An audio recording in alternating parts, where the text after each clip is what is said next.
Shalom Bapak Ibu, saudara sekalian, berjumpa lagi untuk kita merenungkan firman di dalam komsel kita minggu ini.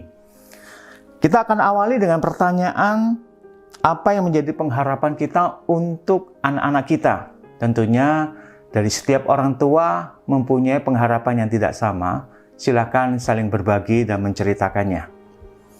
Baik, kita akan merenungkan firman Tuhan dan kita akan belajar tentang hubungan antara Paulus dengan Timotius. Bagaimana Paulus dipanggil untuk bisa mendidik dan menjadi seorang guru bagi Timotius.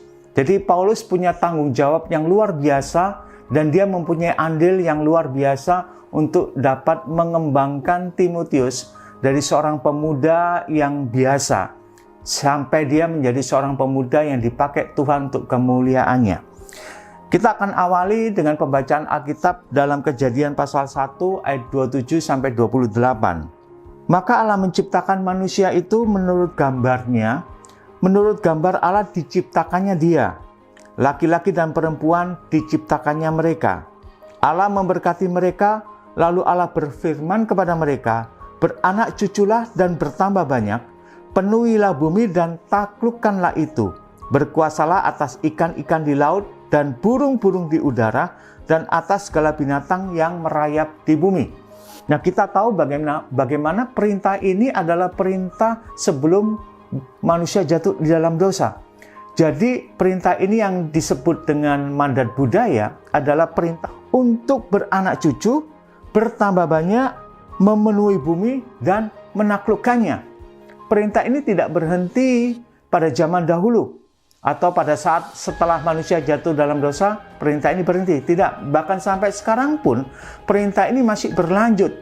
Hanya bedanya kita lihat bagaimana manusia setelah jatuh di dalam dosa, mereka sudah memporak-porandakan tatanan daripada rencana Allah yang benar.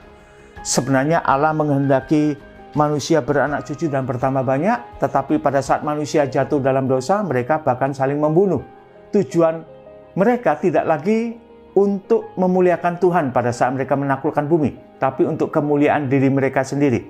Jadi kita harus kembalikan pada tatanan yang benar tujuan daripada penaklukan ini, yaitu untuk kemuliaan Tuhan. Jadi kita lihat bahwa orang tua punya tanggung jawab, bukan hanya sekedar melahirkan anak-anak, tapi bagaimana orang tua bisa mendidik anak-anak sampai mereka bisa menguasai bumi, menaklukkannya untuk kemuliaan Tuhan, bukan untuk kemuliaan diri mereka. Banyak manusia yang menaklukkan untuk kemuliaan diri mereka. Tapi kita orang percaya, kita tahu bahwa tujuan kita untuk menaklukkan bumi adalah untuk kemuliaan Tuhan. Nah, saya akan bagikan ada 4 unsur di dalam hubungan antara generasi yang satu dengan generasi berikutnya. Dalam hal ini kita ambil contoh hubungan antara Paulus dan Timotius. Nah, 4 unsur ini, yang pertama adalah trust, yaitu membangun kepercayaan satu dengan yang lain. Kita lihat di dalam 2 Timotius 3 ayat 14. Tetapi hendaklah engkau tetap berpegang pada kebenaran yang telah engkau terima dan engkau yakini, dengan selalu mengingat orang yang telah mengajarkannya kepadamu. Hubungan Paulus dan Timotius didasarkan pada satu prinsip yang namanya trust, saling percaya. Jadi bagaimana Paulus mempercayakan dirinya untuk bisa mendidik dan mementoring daripada Timotius, dan Timotius juga mempercayakan dirinya untuk dia bisa dididik oleh Paulus. Jadi atas dasar trust, saling percaya inilah mereka membangun hubungan. Dan ini merupakan sebuah pondasi yang harus dimiliki oleh setiap orang yang mau atau hendak mementoring generasi berikutnya. Inilah juga yang harus dilakukan oleh para orang tua untuk supaya mereka bisa mendidik anak-anak mereka dan melanjutkan didikan mereka yang diawali dengan satu kata yang namanya trust, saling percaya. Jadi di dalam saling percaya mereka bisa saling terbuka. Di dalam saling terbuka mereka bisa saling untuk bisa membangun. Jadi ketika orang-orang anak didik bisa terbuka, maka mereka bisa menceritakan segalanya tanpa ada yang bisa ditutupi karena sudah percaya. Jadi bayangkan kalau ada anak lalu menceritakan sesuatu kepada orang tua, Tetapi orang tua tidak bisa menyimpan rahasia. Bahkan misalnya malah disebar-sebarkan. Maka anak tidak akan lagi mempunyai rasa percaya kepada para pendidik. Nah, kita orang tua wajib menjaga hal ini. Unsur yang kedua adalah komitmen. Di dalam komitmen ini adalah keputusan untuk berjalan bersama dalam proses. Dalam 1 Timotius 4 ayat 6, dengan selalu mengingatkan hal-hal itu kepada saudara-saudara kita, engkau akan menjadi seorang pelayan Kristus yang baik, terdidik dalam soal-soal pokok iman kita dan dalam ajaran sehat yang telah kau ikuti selama ini. Perhatikan bahwa Paulus mengatakan kepada Timotius tentang ajaran sehat yang telah kau ikuti. Jadi selama ini Timotius mengikuti dan di dalam komitmennya untuk bisa berjalan bersama-sama dengan sang mentor yaitu Paulus. Maka di dalam komitmen inilah penting sekali untuk saling menjaga. Di dalam komitmen ini mereka akan bersama-sama menghadapi apapun juga. Bayangkan kalau hubungan relasi antara mentor dengan yang dimentoring tidak ada komitmen, pasti akan berhenti di tengah jalan. Karena apa? Karena tidak ada komitmen. Mereka bisa menyerah di tengah jalan karena nggak ada komitmen. Mereka bisa berhenti di tengah jalan karena tidak ada komitmen. Jadi kalau ada komitmen, mereka bisa berjalan terus bersama-sama untuk menghadapi apapun juga di dalam suka dan duka. Ingat, proses mentoring, proses pendidikan itu bukan hanya sekedar masalah suka, tapi di dalam duka juga, di dalam kesulitan-kesulitan yang mereka hadapi. Kalau mereka tidak memiliki komitmen, pasti akan berhenti di tengah jalan. Pasti selesailah sudah proses mentoring itu dan tidak akan tercapai sampai menjadikan mereka, orang-orang kita mentoring, menjadi rekan sekerja kita.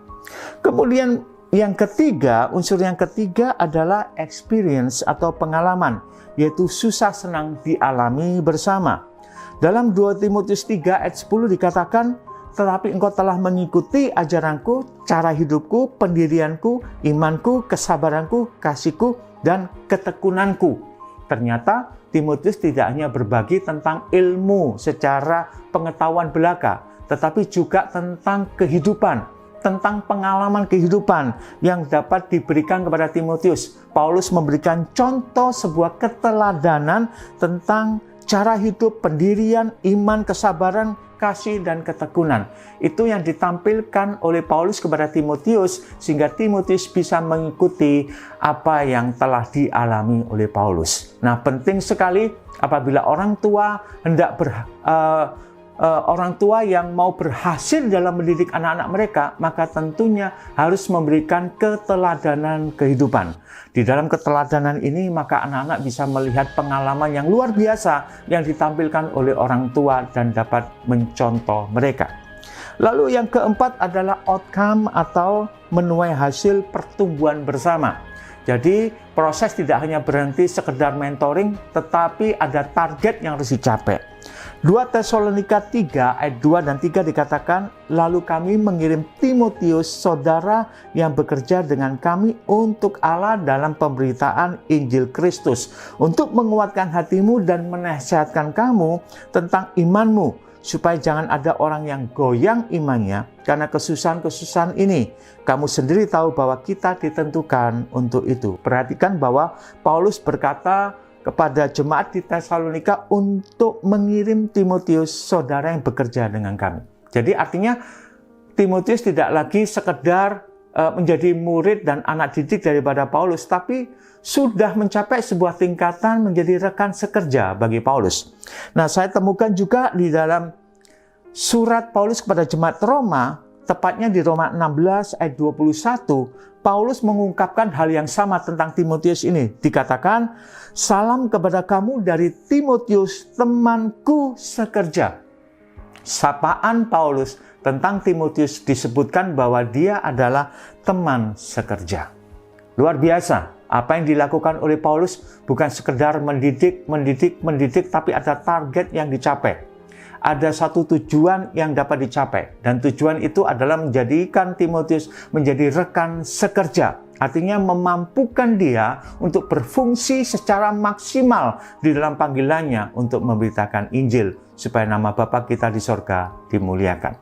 Bapak, Ibu, Saudara sekalian, pastikan bahwa kita sebagai orang tua dan kita ada pada sebuah generasi di mana kalau kita memiliki generasi berikutnya adalah kewajiban bagi kita untuk mendidik mereka dan mementoring mereka, melatih mereka, mendayagunakan mereka, dan memberdayakan mereka, memaksimalkan potensi mereka, dan sampai mereka mencapai suatu tingkatan sehingga mereka menjadi rekan sekerja buat kita untuk memberitakan firman Tuhan dan nama Tuhan kita dimuliakan. Biarlah kiranya kita tidak berhenti terus untuk mendidik anak-anak kita dan membawa mereka mencapai kemaksimalan mereka untuk kemuliaan Bapa di sorga. Tuhan Yesus memberkati kita semua. Amin.